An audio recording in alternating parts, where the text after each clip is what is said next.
Depuis la défaite d'hier, quelques critiques sont en train de tomber sur Gattuso, qui était plutôt épargné jusque-là, depuis son arrivée en septembre. L'entraîneur italien qui peine à relancer une réelle dynamique niveau résultat, donc défaite hier à Lyon, et cette série juste avant de 3 matchs nuls consécutifs en championnat. Et ce matin donc, Gattuso et Longoria ont été à l'origine de l'organisation d'une réunion de crise. Une info RMC Sport, Florent Germain, correspondant à Marseille. L'état d'esprit a été pointé du doigt. Ils vont se dire les choses. Ils se sont dit les choses. Clairement, c'était l'objectif de la réunion. L'état d'esprit a été pointé du doigt. Ce n'est pas un souci tactique ou technique, aurait dit Gattuso, mais un problème donc d'état d'esprit. Bon, ça on en a déjà parlé un petit peu à 18h. Gattuso qui a même lancé, si c'est moi le problème, si vous avez des reproches à faire au staff, eh bien dites-le nous. Les joueurs ont répondu qu'ils se sentaient bien avec leur entraîneur. Personne ne l'a remis en cause à ce moment-là. Longoria a promis de son côté qu'il s'incluait dans cette remise en cause, qu'il avait probablement aussi fait des erreurs. Il a juste demandé aux joueurs de lui faire part des reproches qu'il voulait lui adresser. Je suis prêt à tout entendre, a dit Longoria. Gattuso qui a l'impression d'avoir protégé son vestiaire, il a répété que certains devaient s'affirmer comme leaders, réprimander eux-mêmes quelques comportements déviants, retard ou nonchalance. Gattuso qui a fait part donc aux joueurs de son agacement et son regret de ne pas voir de vraies réactions, de vrais coups de gueule. Et donc voilà, il appelle les leaders à une réaction rapide, une prise de conscience a été réclamée pour qu'on arrête de se rejeter la faute les uns aux autres, mais qu'on pense tous à l'OM. Sachant que dans ce climat, les joueurs savent attendus, puisque cette nuit, il y a eu une banderole « Réveillez-vous » mise sur les grilles du centre Robert-Louis Dreyfus, donc pour essayer de secouer tout ça. Voilà, ça c'était les infos vraiment de la journée. Mais le débat, est-ce que Gattuso, selon vous, a apporté vraiment quelque chose à cette équipe depuis son arrivée ? 32-16 pour participer. Jérôme. Malheureusement non. Pour l'OM, il n'a pas apporté grand-chose. Le fameux choc psychologique n'a pas eu lieu quand il a pris l'équipe. La série, elle n'était pas bonne. Elle s'est bonifiée, cette série, au mois de décembre, Jean-Louis, où c'est vrai qu'on a eu le même genre de débat tout début décembre, fin novembre, avec Eric et Dugas, où on disait attention, parce qu'on peut critiquer, mais bon, si jamais la série, là, elle est positive, si jamais ils arrivent à se qualifier en Coupe d'Europe et puis à continuer leur remontée en championnat, vu que les équipes elles avancent pas, ils vont revenir bien, ce qui a été le cas. Donc on a fermé notre bouche tous, on a attendu de voir. Depuis le début janvier, c'est la Bérésina et dire c'est la réalité. Alors on met en avant les joueurs parce que les joueurs sont fautifs en termes de niveau, parce que je pense qu'il y en a qui n'ont pas jaugé l'arrivée à Marseille, dans quel comportement ils devaient se mettre, que Marseille, c'est pas une finalité en soi, même quand tu es dans un petit club de Ligue 1, quand tu arrives à Marseille, il faut avoir des ambitions d'aller voir encore plus haut, parce qu'aujourd'hui, c'est juste un passage, Marseille, c'est pas, ils font plus partie des meilleurs clubs européens, mais si tu prends... Pour beaucoup, ça va être une finalité là, ça sera pas un passage. Mais le problème du gars, c'est que si tu, ça se voit dans leur comportement et dans ce qui monte sur le terrain, c'est-à-dire des joueurs qui progressent pas, des joueurs qui régressent. Et puis à côté de ça, tu as un entraîneur qui, moi, je le connaissais pas en tant qu'entraîneur. On l'a vu quand il était à Naples, quand il était à Milan, on a vu ce qu'il était capable de faire.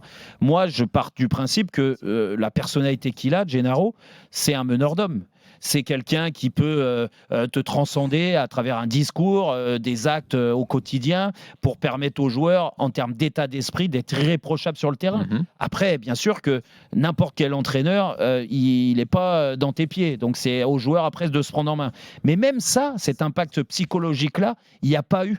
Il n'y a pas eu. Donc derrière ça, si tu dis que ce n'est pas un entraîneur qui est un grand meneur d'hommes, automatiquement, tu regardes le travail tactique qu'il met en place. Oui. Et on ne sait pas ce qu'il veut mettre en place.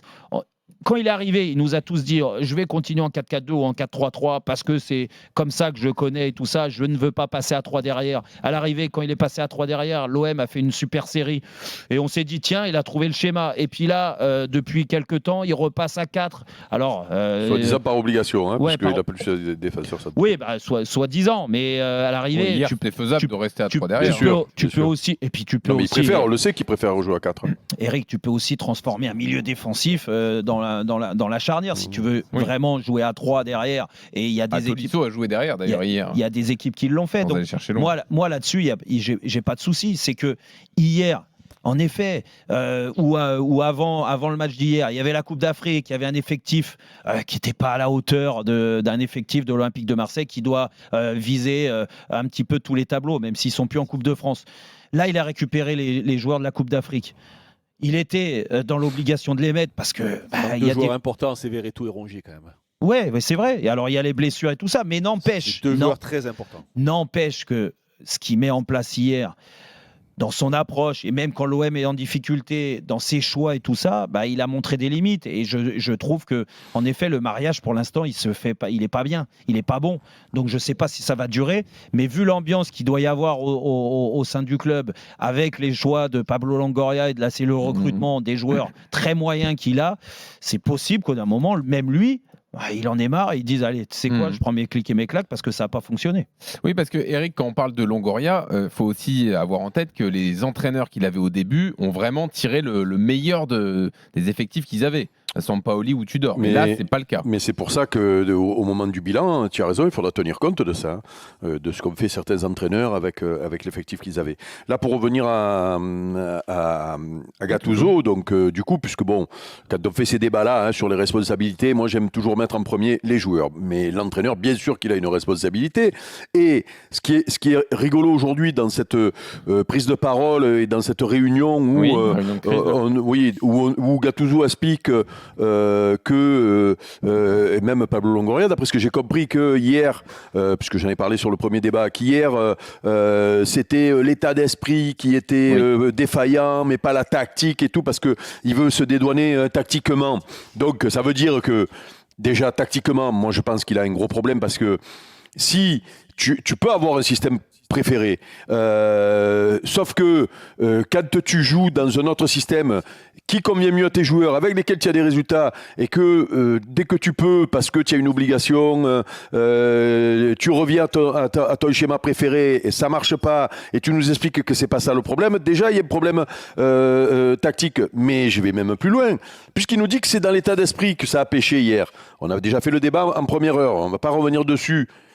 Mais Gattuso, qu'est-ce qu'on nous a dit et quelle était sa réputation? Quand il est arrivé, tout le monde a dit waouh, là les mecs, ça va rentrer, ça va pas rigoler. Ça va rentrer, les mecs ils vont rentrer, là il y aura pas de tricheurs, sinon il va les bouger et tout. Donc ça veut dire que même sur ses soi-disant points forts, il est défaillant du coup. Parce que s'il n'est pas arrivé parce que rappelle-toi, Jérôme, et toi le premier, chaque fois tu disais, quand il y avait un problème à Lyon avec Bruno Genesio, tu disais c'est la faute de Bruno s'il n'a pas motivé ses mecs. Vrai, on est d'accord. Donc voilà. Si sur un match contre Lyon, avec ce qui s'est passé depuis des années, la vraie rivalité de l'OM du moment, plus ce qui s'est passé au match aller, et si tu m'expliques que dans l'état d'esprit ils n'y étaient pas, tu es responsable toi aussi, obligatoirement.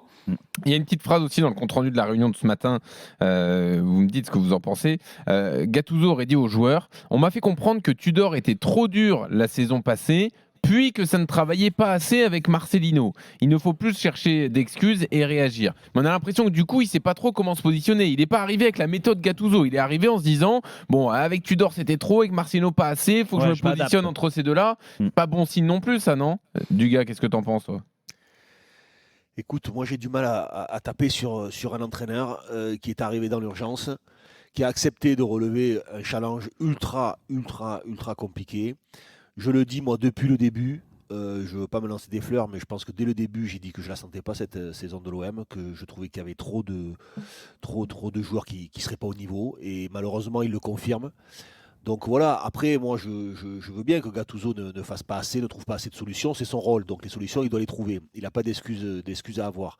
Donc c'est certainement, si l'OM en est là, c'est que soit c'est insuffisant ce qu'il fait, ce qu'il propose, soit pour le coup, l'OM est à sa place. Moi, quand je vois cette équipe de l'Olympique de Marseille sur ces 6 premiers mois, avec ce qu'elle nous a proposé, il y a eu du bon, il y a eu du moins bon, et que je vois qu'au mercato, on propose à l'entraîneur, pour que les choses aillent mieux, de recruter Onana, de recruter Garcia, de recruter Merlin, qui arrive de Nantes, qui est un jeune joueur qui a tout approuvé.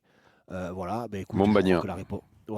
Et Mumbagna, je crois que la réponse est dite. Et tu dis à ton entraîneur, tu vois mon coco, ça a été compliqué les 6 premiers mois, tu sais ce qu'on va faire, on va te donner ces 4 joueurs-là, et puis il faut que tu fasses mieux. Ouais. Tu vas faire de la magie. Eh bien, moi, je suis désolé. C'est pas un entraîneur qu'il faut que tu recrutes. C'est un magicien, c'est Majax, c'est qui tu veux. Et on te fragilise Klose aussi, que tu peux ajouter à la liste. Et tu peux rajouter Klose. Effectivement, mon Jean-Louis, tu peux rajouter Klose.